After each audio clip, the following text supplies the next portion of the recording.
자, 최근에 고민정의가 또 이상한 소리를 하면서 시청자 여러분들의 수명을 갉아먹고 있습니다.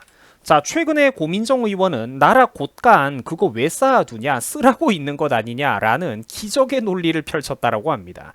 경제학자들이 뒷목 잡는 소리 들리죠? 지금 대한민국이 어떤 상황인지 얘는 아예 그냥 머릿속에 들어있는 게 없는 거예요.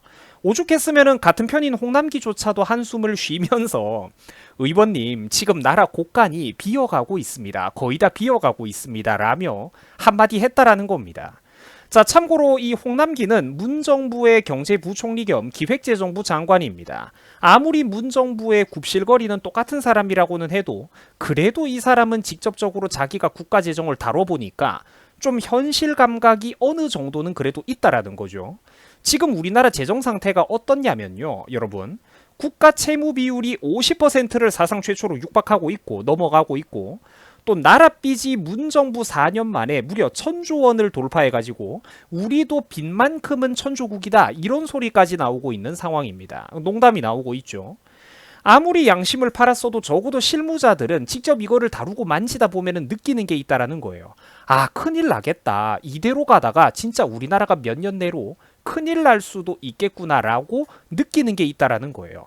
지금 여러분들 대한민국은 국가 파산 나기 직전입니다. 뭐 하나 터지기 직전이에요. 근데 여당 의원인 고민정의가 눈치도 없이 곳간에다가 곡식을 왜 쌓아두고 있냐 이런 소리나 지금 한가롭게 하고 있으니까 이 같은 편조차도 이거는 뒷목 잡고 한숨 나오게 생겼다라는 겁니다. 경제부총리가 심경이 어떻겠습니까? 돈이 없는데, 나라에 돈이 없는데 이 와중에 인기 없겠다고 나라 곳간을 더 풀어야 된다라는 이런 기막힌 소리를 하고 있는 이 현직 국회의원 고민정의의 충격적인 발언. 당연히 난리가 나겠죠. 그래가지고 지금 뉴스 기사가 이렇게 도배가 난리가 나고 있는 상황입니다. 아니, 고민정 본인이 전재산 기부라도 나라에다가 좀 하면서 저런 소리를 하든가. 이 불쌍한 대한민국의 코미디 같은 현실이라는 거죠. 근데 여러분, 저게 더 안타까운 게 뭐냐면은 저거 우리나라에서 벌어지고 있는 일입니다. 저거 우리 일이에요. 자, 고민정의도 나름 주워 듣는 게 있기는 있나 봅니다. 말하는 거 보면 참 귀여워요. 우리나라 재정 지원, 우리나라의 그런 코로나19 재정 지원 규모가 선진국들 대비해서 적다면서 재정 건전성 그런 게 무슨 상관이냐, 사람이 필요할 때 좀 재정을 팍팍 써야 될 것 아니냐, 이런 소리를 지금 한가롭게 떠들어대고 있습니다. 자, 그런데 고민정의가 모르는 게 있죠. 심각하게 착각하고 있는 게 있어요. 여러분, 선진국이랑 우리랑 같습니까? 걔들은 경제 규모도 크고 산업도 빵빵하고 기축통화국이고 지하자원도 꽉꽉 들어차 있으니까 나라 안에 필요할 때 빚 끌어와도 그게 감당이 되는데 우리가 그게 감당이 되겠습니까? 빚을 벌리면. 한국같이 수출 산업하는 거 한 줌 말고는 쥐뿔도 없는 나라가 국가 부채 비율이 강대국들을 따라가 버리면은 나중에 누가 한국의 재정 안정성을 믿고 한국 정부와 투자를 하고 외교 협력을 할 수가 있겠습니까? 누가 우리랑 거래를 하겠냐고. 나라 경제가 불안정해지면. 생각이 없다라는 거예요. 생각이. 최소한의 상식도 없다라는 겁니다. 자, 보세요. 자료마다 이게 조금씩 차이는 있지만 일본이 사실 보편적으로 국가 부채가 매우 많은 나라에 속하기는 합니다. 자, 뭐 베네수엘라나 그리스도 굉장히 지금 만만찮게 높게 나오는데 얘네들은 사실 나라 경제가 한번 폭삭 망하고 주저앉았던 나라들이니까 예외로 하고, 뭐 그 밖에 이탈리아, 미국, 프랑스, 영국, 독일 이런 전통적인 선진국들도 우리보다 국가 채무 비율이 높기는 하죠. 자, 근데 이것만 가지고 사람들이 착각을 한단 말이야. 야, 선진국도 국가 채무가 저렇게 많으니까 우리도 빚 좀 더 늘리자. 우리도 나라 빚 좀 더 늘려도 된다. 이런 소리를 하고 있다라는 거예요. 여러분, 이거는 선진국이 빚이 많으니까 우리도 빚을 늘려도 된다라는 거는 정신 나간 소리입니다.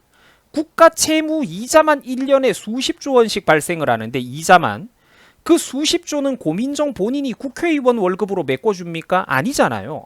국가별 부채 비율이라는 거는 나라마다 특수성이 있기 때문에 선진국과 우리나라 사이에는 입장이 다르다라는 겁니다. 입장이.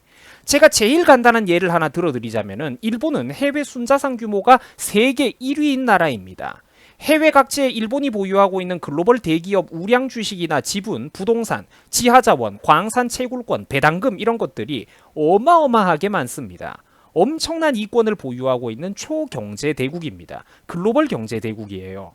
자꾸만 우리나라 사람들이 정교조한테 잘못된 교육을 받는 바람에 초중고등학교 때 그때 나쁜 교육을 받는 폐해가 너무나도 큰 거야.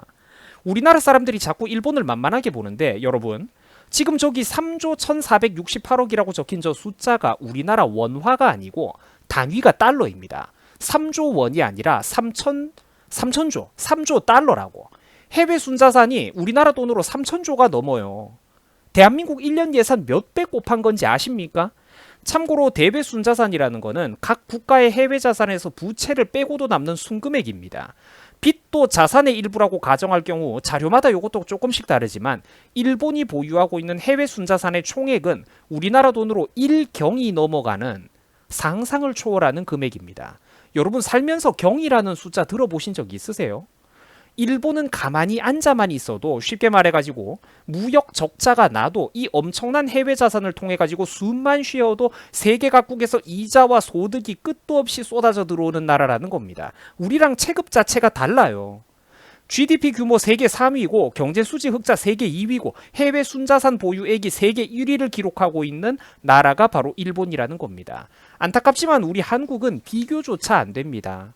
일본의 해외 자산에 대한 자료는 인터넷에 10초만 여러분들이 검색해 보셔도 수많은 배경 지식 자료들이 쏟아져 나옵니다. 또한 미국이나 일본은 그들의 달러가 엔화가 거의 세계 공용 화폐처럼 쓸 수 있는 기축통화국이라서 막대하게 돈을 찍어낼 수가 있는 치트키가 있는 초경제 대국입니다. 그리고 독일 같은 나라도 우리나라와는 비교가 안 되죠. 산업과 제조업 역량이 비교조차 되지 않는 기초과학이 매우 탄탄한 유럽 최대의 경제대국이자 산업대국입니다. 원천 기술을 어마어마하게 보유하고 있어요. 글로벌로부터 받아들이는 그런 기계부품이나 로열티만 해도 상상을 뛰어넘죠. 그리고 영국은 어떻습니까? 영국도 뭐 그 대영제국을 자랑하던 그 리즈 시절에 비하면은 물론 좀 위험이 꺾였지만 여전히 전 세계에 보유하고 있는 금융자산이 어마어마한 나라입니다. 유럽의 금융자본의 허브는 런던이라는 소리가 나올 정도죠. 그러니까 다 우리하고는 입장이 다르다라는 거예요. 반면에 여러분 대한민국은 어떻습니까? 아무것도 없습니다. 쥐뿔도 없어요. 지하자원도 없고 돈도 없고 우리나라는 가지고 있는 게 아무것도 없습니다. 사람 말고는 아무것도 없어요. 심지어 국민들의 정치의식 수준조차 가난하기 그지없죠. 전 국민들 중에서 지금 거의 절반 가까이가 사회주의와 공산주의에 환장하고 있지 않습니까? 제가 여러분 삼성을 괴롭히면 안 된다고, 삼성을 비롯한 우리나라 수출 대기업들을 발목 잡으면 안 된다고 노래를 부르는 게 이유가 있는 거예요. 지금 우리나라 반도체 수출 산업과 제조업 이거 발목 한 번만 삐끗거리면은 그대로 국가 파산입니다, 여러분. 삼성이 넘어지면은 국가 1년 재정이 유지가 될 수 있을 것 같으세요? 국가 예산이 빵꾸가 안 날까 과연? 국가 파산한다니까 발목 한 번만 삐끗하면은. 우리는 여러분 가지고 있는 게 없어요. 우리는 빈털털이라고 우리나라는. 이런 상황에서 그러면은 정치라도 잘하고 있느냐? 전혀 아니죠. 고민정 2, 고민정 3, 큰 고민정. 이런 사람들이 지금 대한민국 전체를 지휘하고 있습니다. 문정부 들어가지고 국가 채무 비율의 증가 속도는 최근 20년 이래 우리나라 경제통계 역사상 최대 속도의 신기록을 기록하고 있고, 통계 자료에 따라서 계산 범위가 조금씩 다르기는 합니다만 공통적으로 국가 부채가 이미 1700조를 넘어가지고 2000조를 바라보고 있다라는 경제학 자료들도 흔합니다. 자, 국가 부채는 지금 로켓 엔진을 달고 그야말로 상상하기도 힘든 속도로 증가하고 있는데 저게 뭐냐면 결국 지금 10대, 20대, 30대, 40대 우리 젊은 국민들 우리들에게 돌아오는 빚이라는 겁니다. 저게. 물론 50대, 60대 분들도 솔직히 예외가 아니에요. 지금 50대, 60대면 솔직히 그렇게 많은 나이가 아니죠. 30년 전에 5, 60대랑 지금 5, 60대는 천지 차이입니다. 은퇴하고 나서 몇 년만 지나면은 5, 60대 분들도 나중에 노후 준비하기도 바쁜데 저 막대한 국가 빚들이 나중에 결국은 세금으로 돌아오게 되어 있습니다. 이게 웃긴 게 뭐냐면은 빚진 거는 정치인들이 빚졌는데 갚는 거는 우리가 갚아야 된다라는 거예요. 사실상 전 연령대에 걸쳐가지고 예외가 없다라는 겁니다. 10대, 20대, 30대, 40대는 물론이고 나이가 조금 지긋하게 들어가신 50대, 60대 분들도 똑같다라는 거예요. 그래서 국민들이 정치를 좀 알아야 된다라는 겁니다. 뭘 알아야 뉴스를 봐도 느끼는 게 있죠. 국가 부채 비율이 어떤지, 국가 재정이 적자 흑자가 무슨 소린지 뭘 알아야 알아듣는 게 있다라는 거죠. 참고로 제 유튜브 채널에 제가 최근에 올린 영상 수십 개 중에서 3분의 1 이상이 우리나라 국가 재정에 대해서 걱정하는 뉴스들입니다. 직장인들 큰일 났다. 내가 맨날 하는 소리죠. 직장인들 큰일 났다. 건보료 또 오른다. 국민들 한숨 쉰다. 부동산 세금이 또 오른다. 제가 이거 일주일 전에 25분 동안 떠들었습니다. 통계 자료 풍부하게 보여드려가면서. 직장인들 엿됐다. 자영업자들 큰일 났다. 실업급여 바닥났다. 고용보험료가 또 오른다. 기금은 조 단위로 지금 적자가 나고 있다. 한국 경제의 양대 산맥이 기업과 자영업자인데 최근 중소기업들의 법인 폐업률이 지금 법인 폐업률이 최대치를 기록했고 자영업자 폐업률도 지금 IMF 2배를 기록하고 있다. 국내 최신 기록이다. 경제 신기록이다. 제가 맨날 설명드리던 게 이런 것들입니다. 정치를 잘하고 있나요? 아니라니까. 나라에 가지고 있는 것도 없는데 정치도 못한다라는 거예요. 자, 그러면 이런 상황에서 애라도 많이 태어나가지고 내수시장의 미래라도 좀 든든한가요? 희망적인가요? 아니죠. 지금 대한민국의 출산율은 인류 역사상 최저 수준입니다. 부부 2명이 어른 남녀 부부 2명이 만나가지고 애를 2명은 낳아야 인구가 늘어나는 것도 아니고 현상 유지가 되는데 지금 우리나라는 사상 초유의 0점대 출산율로 접어들고 있습니다. 이거는 대규모 재난사태나 전쟁 같은 특수 상황에서도 찾아보기 힘든 천재지변이 있을 때에도 찾아보기 힘든 그런 수준이라고 합니다.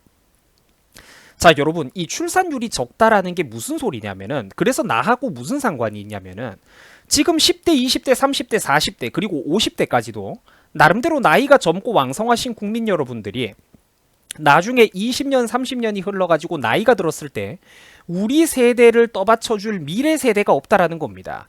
우리가 은퇴하고 나면은 소득이 아무래도 줄어들 수밖에 없는데 우리를 책임지고 떠받쳐줄 미래 세대가 없다라는 거예요. 애가 없으니까. 인구가 늘어나야 건설 시장도 성장하고 주택 공급 시장도 성장을 하고 자영업 사업도 좀 잘 되고 인구가 늘어나야 국가 대중교통이나 인프라도 좀 구석구석 공급이 될 텐데 인구가 줄기 시작하면은 지방은 답도 없다라는 거예요. 전부 다 망한다니까 지방의 수많은 도시들이. 이 모든 내수 경제 구조가 인구가 줄어들면은 연쇄적으로 도미노처럼 치명타를 입고 쓰러지게 되어 있습니다. 문 정부가 여러분들 정치를 잘합니까? 세상에 이걸 보고도 이런 소리가 나옵니까? 여러분 저게 다 제가 지금 무슨 설명을 하고 있는 걸까요? 문정부 잘한다고 칭찬하는 영상입니까 저게? 내가 끔찍하다니까 보고 있으면은. 이런 상황에서 고민정의는 명색이 국회의원이라는 사람이 일반인도 아니고 국회의원이라는 사람이 예산 더 풀어라, 나라 곳간 더 풀어라, 나라 빚을 더 쓰자, 재정 건전성 그런 거 몰라 나는 그런 거 모르겠고 아무튼 오늘 이 순간 그냥 먹고 마시고 쓰고 놀자 이러고 있으니까 이게 얼마나 안타까운 일입니까 여러분? 어디 20살 대학교 신입생이 뭐 지금 이야기하는 건가요? 국회의원이잖아 본인은. 자, 사랑하는 유튜브 시청자 여러분, 우리가 꼭 기억을 해야 됩니다. 국가 지출을 확대하면은 이는 곧 반드시 국민 여러분들에게 세금 부담 증가라는 악순환으로 이어지게 되어 있습니다. 돈을 쓰는 거는 민간에서 쓸 때 가장 효과적으로 분배가 되지 국가가 쓰면은 비효율적으로 분배되게 되어 있습니다. 국가가 여러분들 주머니에 꽂아주는 용돈은 세계에서 가장 값비싼 용돈입니다. 나중에 그 4배, 5배를 토해내게 되어 있어요. 우리가 재난지원금 뭐 10만원, 20만원 받았다고 좋아할 때가 아니라 나중에 그거 4배, 5배로 토해내게 되어 있다라는 겁니다. 무엇으로? 세금의 증가로 말입니다. 국가가 국민들을 도와주지는 못할 망정 허구한 날 세금 늘리고 재능 있는 국민들, 사업하는 국민들의 발목만 잡는다면 정치의 존재 이유가 뭡니까? 그런 게 바로 민주당이 말하던 뭐 사람이 먼저인 정치인가요? 아니잖아요. 기업들이 현금을 쌓아놓는 이유가 뭘까요?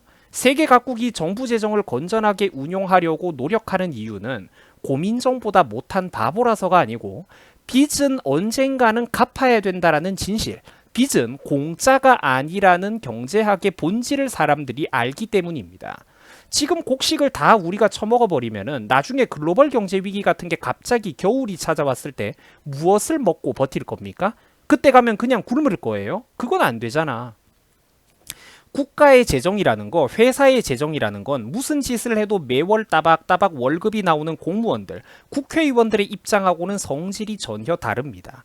여유가 있을 때 자금을 열심히 쌓아놔야 나중에 국민들이 나이 들고 병들었을 때 그 복지비 도움이라도 줄 수가 있는 것이고 여유가 있을 때 자금을 쌓아놔야 해외 다른 나라들과 열심히 산업 경쟁을 하고 연구개발과 미래에 투자하고 그런 곳에 쓸 돈이 생긴다라는 거예요. 최악의 경우 그저 까먹기만 하더라도 힘들 때 버틸 에너지가 있어야 된다라는 겁니다. 겨울잠을 자는 한낱 동물들조차도 겨울을 대비해가지고 먹이를 구하고 몸무게를 불리며 지방을 축적하는데 사람 고민정의는 나라 경제가 파탄나고 있는데도 빚을 더 많이 끌어다 쓰자고 하고 있습니다. 빚은 문정부와 고민정의가 만들었는데 이상하게 나중에 갚는 거는 우리 모두가 다 함께 갚아야 합니다. 여러분 그게 말이 됩니까? 자, 시청해 주셔가지고 감사합니다. 여러분 수고하셨습니다.